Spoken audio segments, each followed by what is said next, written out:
So let's take a step back now and dissect the day's events, as well as looking ahead to what the new Johnsonian premiership might have in store. With me here, the new editor of the Evening Standard's The Londoner, Ayesha Hazarika, and the editor of The Spectator, Fraser Nelson. Fraser Nelson, Spectator, you know, it knows the Tory party. Boris Johnson has wanted to be Prime Minister since he was a child.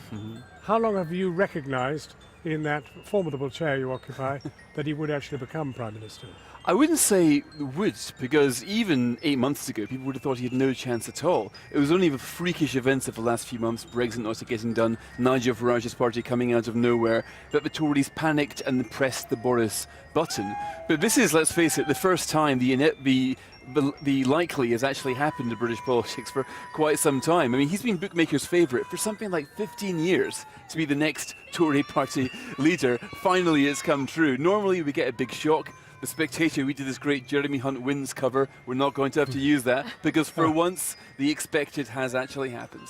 Ayesha, the problem, of course, now is that he has a majority of probably two after next week, and even one perhaps after that. The Labour Party is in no condition to fight a general election. Well, Jeremy Corbyn has come out and asked for a general election today, and I feel that a general election is kind of on the horizons, even though Boris Johnson today at the 1922 committee said, no, that's not what I'm planning to do, but that doesn't necessarily mean he won't do one. He's going to come quite stuck quite soon because the maths are so hard for him, not just to get Brexit done and a no-deal Brexit, but even just to get his business, his kind of legislative programme through with numbers that tight. I feel he's going to have to go back to the public and ask for a mandate. And then what for Labour? Well, Labour may find itself in a tricky position.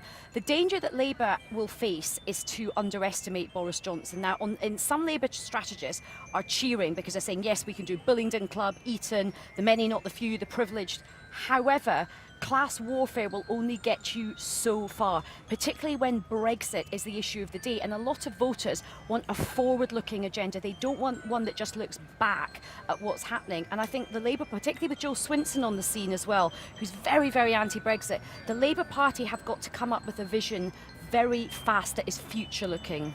But then, on the other hand, the Conservative Party itself is not very well placed to fight an election either, for the very same reasons that Labour's in trouble.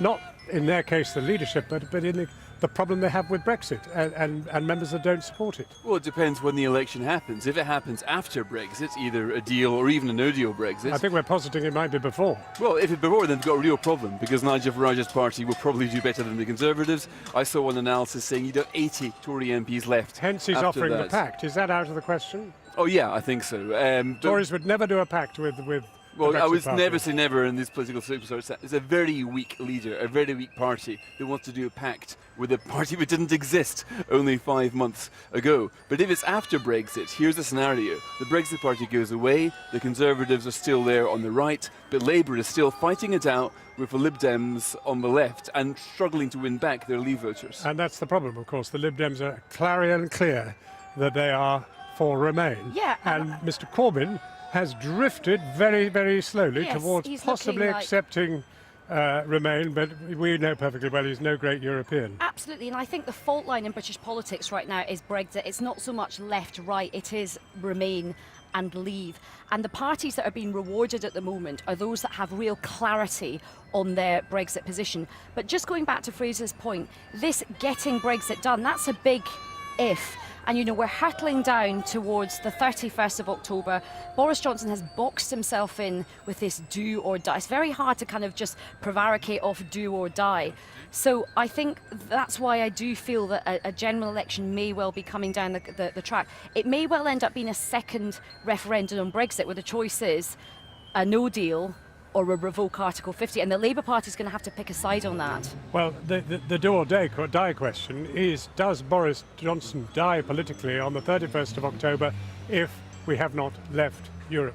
If he wimps out of doing what he's told everybody he will do for the last few weeks, then yes, his credibility would be shot, and the Tories would throw him overboard without a second thought, I'm afraid to say. He's being welcomed today, not as the great, sort of cheerful energizer of the party, but as a man who can finally turn the page on Brexit. If he's unable to turn that page, as Theresa May was, then they will have to get rid of him, find somebody else, or maybe just perish in Nigel Farage's hands. Do you think he'll be undone by Europe or undone by his personality? I think he'll probably be undone by himself, Yeah. to be honest. But I don't think we can underestimate Brexit. I think it's all well for him to come in with the bluster and the hubris, just let's all man up and let's just be much more optimistic about Brexit. It's not that easy. The facts haven't changed.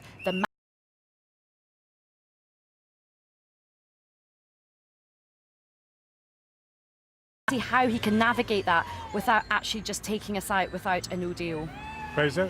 Yeah, and he might take us out without a deal. I think that right now is more likely than not. As Ayesha says, the odds against doing a deal are pretty high right now. The EU has repeatedly said they won't budge. The Irish are saying right now they won't budge on the backstop.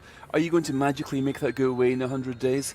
That's why I think his choice will be no deal, really, or have to admit to people that Brexit can't be done. Fraser Nelson, Ayesha Hazarika, thank you both very warmly. Thank you.